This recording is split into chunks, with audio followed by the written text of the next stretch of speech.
गौतम से कहा, गौतम, प्रकृति का एक नियम है, तुम जिस चीज को छिपाओगे वो बढ़ेगी और जिस चीज को प्रकट करोगे वो खत्म हो जाएगी। पुण्य को छुपाओगे पुण्य बढ़ेगा, पाप को छुपाओगे पाप बढ़ेगा। पुण्य को प्रकट कर दोगे तो पुण्य खत्म हो जाएगा और पाप को प्रकट कर दोगे तो पाप खत्म हो जाएगा। इसलिए सम्यक दृष्टि जीव का तीसरा जो लक्षण है विचिकित्सा। विचिकित्सा का मतलब है कि सम्यक दृष्टि जीव दूसरे के गुणों को और अपने दोषों को प्रकट करता है। हम उल्टा करते और फिर सम्यक दृष्टि समझते। हम दूसरे के दोषों को प्रकट करते हैं और अपने गुणों को प्रकट करते हैं और उन गुणों को प्रकट कर देते हैं जो हमारे अंदर होते ही नहीं, और दूसरे के उन दोषों को प्रकट कर देते हैं जो उसमें कभी थे ही नहीं, और फिर अपने आप को सम्यक दृष्टि समझते हैं। गौतम सम्यक दृष्टि जीव का ये लक्षण है कि सम्यक दृष्टि जीव दूसरे के दोषों को, गुणों को और अपने दोषों को प्रकट करता है और प्रकट करने के कारण से उसके दोष समाप्त हो जाते हैं। यही आलोचना का महत्व है। और ये आलोचना आज की भाषा में अगर मैं कहूं, हिंदू समाज में भी इसका महत्व है कि गंगा में जाकर के अपने पापों का प्रक्षालन करें, गौ के कान में अपने पापों का प्रक्षालन करें, प्रकट करें। ईसाइयों में कन्फेशन जो कहा जाता है वो भी कहीं न कहीं भगवान महावीर स्वामी की वाणी से प्रभावित होकर या हिंदू समाज से प्रभावित होकर उन्होंने कन्फेशन का अलग से एक महत्व रखा।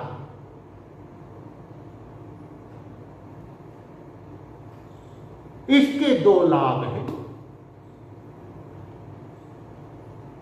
पहला लाभ तो ये है कि यदि हम अपने दोषों को प्रकट कर देते हैं, अपने दोषों को बता देते हैं, तो हम उन पापों से मुक्त हो जाते हैं। दूसरा लाभ ये है, यदि हम अपने दोष प्रकट नहीं करेंगे तो लोग हमारे दोष क्या करेंगे? प्रकट करेंगे। और जब लोग हमारे दोष प्रकट करेंगे तब हमारे मन की शांति, समता सब समाप्त हो जाएगा। इसलिए गौतम स्वयं अपने पापों का आलोचना कर लेनी चाहिए।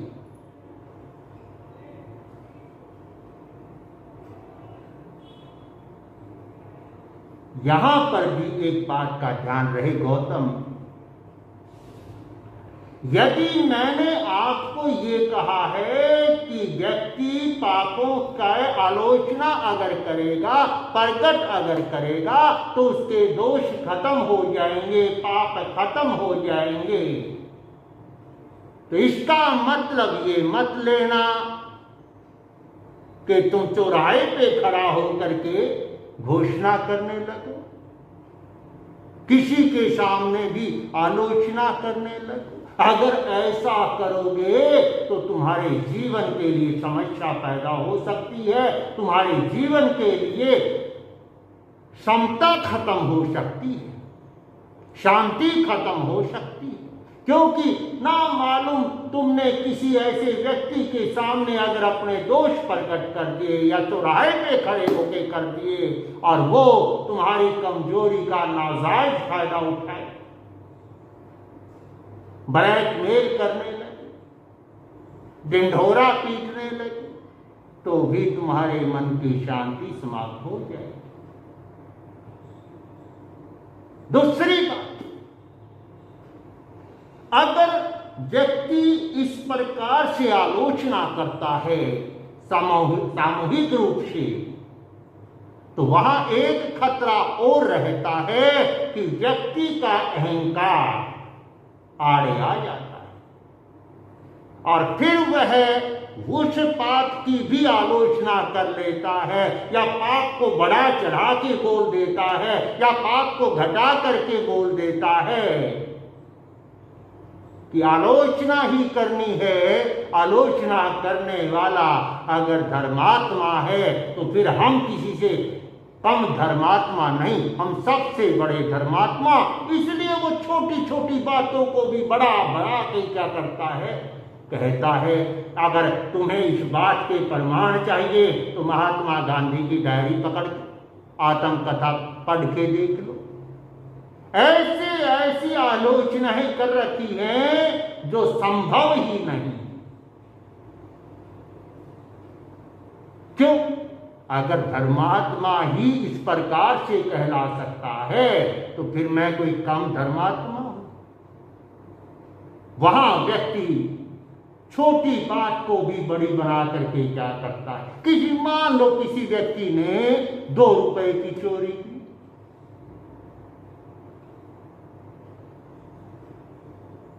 अब 2 रुपए की चोरी की आलोचना क्या करेगा? संकोच होगा, शर्म होगी, अरे चोरी भी की तो 2 रुपए की। ऐसी स्थिति में व्यक्ति का अहंकार उससे वो कहला देता है जो उसने नहीं किया। अहंकार के कारण से फिर वो कहेगा कि मैंने 2 रुपए की नहीं 2 लाख रुपए की चोरी की। चोर है तो कोई छोटे मोटे चोर नहीं। इसलिए गौतम आलोचना करते समय इस बात का ध्यान रखें। दूसरी बात, आलोचना करते समय व्यक्ति का ध्यान रखना चाहिए किसके सामने तुम आलोचना कर रहे हो। हर किसी के सामने आलोचना नहीं करनी चाहिए। जो व्यक्ति गंभीर है, जो व्यक्ति तुम्हारी स्थितियों को समझ सकता है, उस व्यक्ति के सामने ही आलोचना करनी चाहिए। ये जरूरी नहीं है कि वह साधु है या गृहस्थी है। जो गंभीर है, तुम्हारी स्थितियों को समझने की शक्ति रखता है। जो गंभीर नहीं है, यहां मैं आपको एक बात कहूं, ये बहुत गजब का सूत्र है। यहां तुम्हें पहचानने का अवसर मिलेगा कि जिस गुरु के सामने तुम आलोचना कर रहे हो वह गुरु कहलाने के लायक है या नहीं।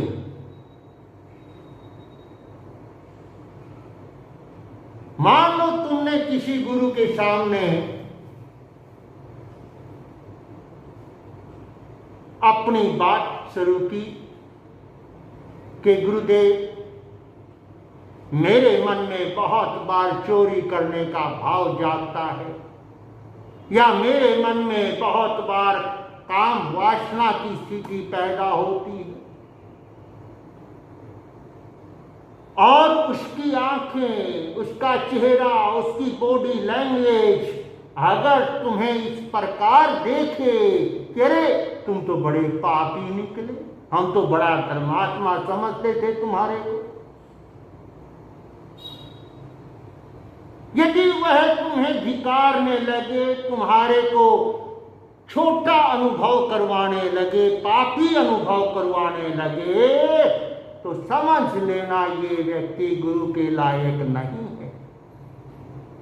और जो व्यक्ति तुम्हारे को छोटा अनुभव करवाएगा। तुम्हारे को उस निगाह से देखेगा कि एक और पापी आ गया। उस व्यक्ति के सामने तुम खुल भी नहीं पाओ, अपने आप को पूरी तरह प्रकट नहीं कर पाओ।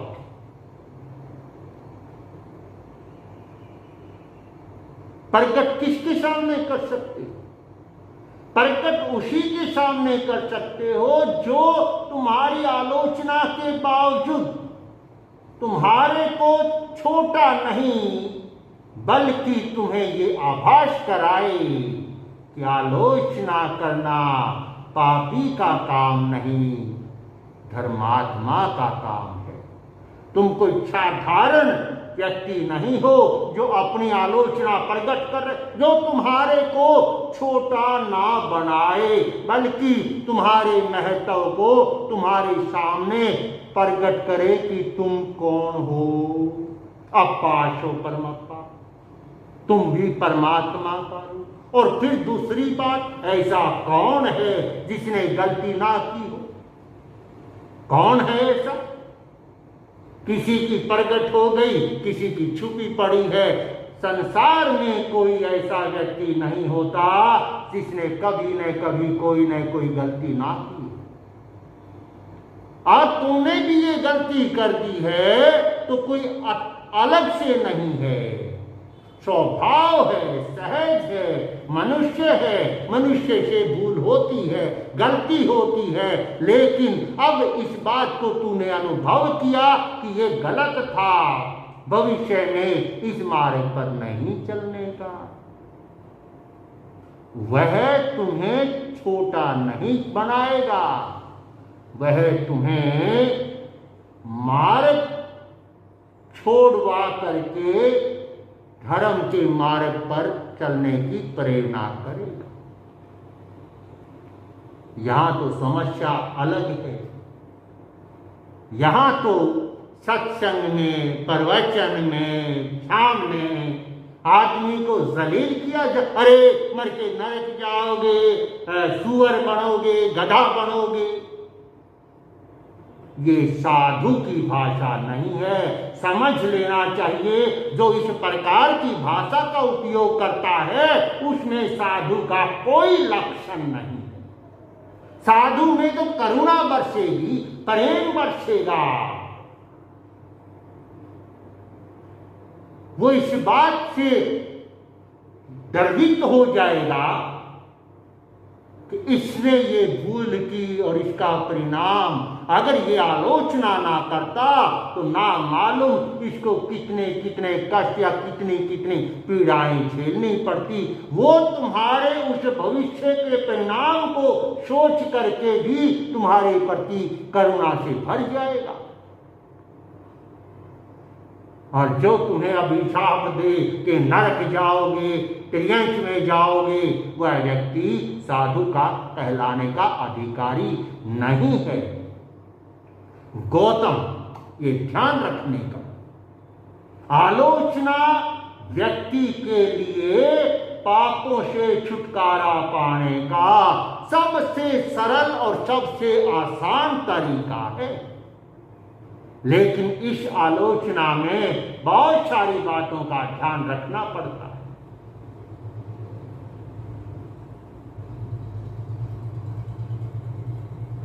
यहां मैं अगर कबीर की भाषा में कहूं, निंदक नेरे राखिए आंगन कुटी बछाए, बहुत काम की चीज है। निंदक से ज्यादा काम की चीज साधना के क्षेत्र में कोई भी नहीं है।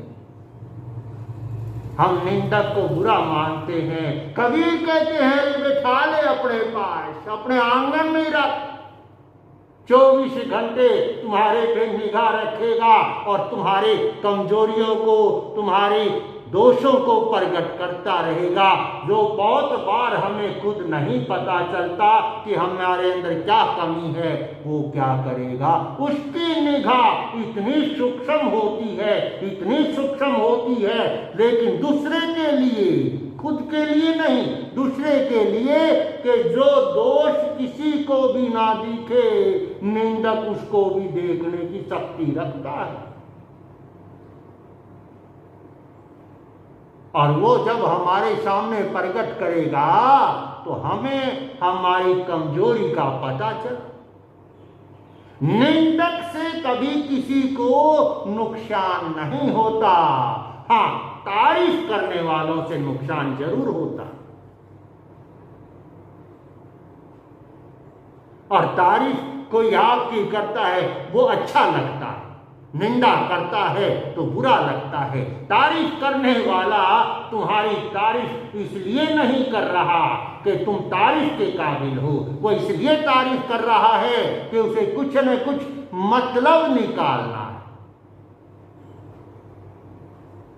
साधु तुम्हारी तारीफ करे, तुम फूल के कुप्पा हो जाते हो, लेकिन तुम ये नहीं समझते कि जो तारीफ की जा रही है इसका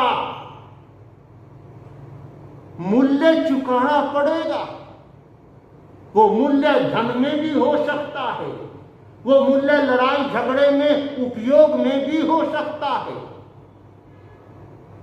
कमाल की बात है, आप लोग इतनी सी बात नहीं समझ पा रहे। अगर आप तारीफ के काबिल हैं, कभी आपकी पत्नी भी आपकी तारीफ करती है, आपका नौकर भी कभी आपकी तारीफ करता है, हाँ करते हैं, लेकिन कब? जब उनको कुछ चाहिए, नौकर को एडवांस चाहिए, छुट्टी चाहिए, तब वो कहे सेठ जी बड़े अच्छे हैं, बड़े दयालु हैं, बड़ा ध्यान रखते हैं। और जब कुछ ना चाहिए तब करते हैं। ऐसी पत्नी जब कुछ चाहिए तब तारीफ कर देती, जब तारीफ करे तो समझ लेना कुछ न कुछ डिमांड आने वाली। जब वो लोग भी तुम्हारी तारीफ बगैर मतलब के नहीं करते तो साधु बगैर मतलब के कर देंगे। उनको भी चाहिए कुछ न कुछ, वो पता चलेगा, थोड़ी देर बाद पता चलेगा। जब वो बोलेंगे कि श्रावक जी अमुक संस्था के लिए पैसा चाहिए, या श्रावक जी अमुक समाज हमारे साथ ऐसा करता है, तुम्हें वहां जा करके क्या करना है? कलेश करना है। तारीफ कभी भी हमारे को लाभ नहीं पहुंचाती। ये नुकसान तो अलग बताए, इससे बड़ा नुकसान क्या है कि तारीफ हमें इस भ्रम में डाल देती है कि जो ये कह रहा है वो क्या वास्तव में हम ऐसे हैं। हम उसको समझ लेते, अरे हम तो हैं ही बहुत बड़े धर्मात्मा, हम तो हैं ही बहुत बड़े तपस्वी साधक साधु। वो तारीफ हमें वो समझा देती है जो हम नहीं हैं। ये सबसे बड़ा नुकसान है। और निंदक क्या करता है? तारीफ हमें, गुब्बारा देखा है, गुब्बारा, तारीफ की हवा, गुब्बारे में हवा भरते हैं तो हवा क्या होती है? गुब्बारे को फुला देती, और जैसे जैसे गुब्बारा फूलता जाता है वैसे वैसे गुब्बारे की चमड़ी पतली होती चली जाती है और फूटने के नजदीक पहुंच जाती है। निंदक क्या करेगा? उसकी हवा निकाल देगा, फूटने नहीं देगा। तो बोलो कौन अच्छा कौन बुरा? हमारे लिए, हमारे जीवन के लिए निंदक का काम है हवा निकालते रहे ताकि उसका गुब्बारा फूटे ना।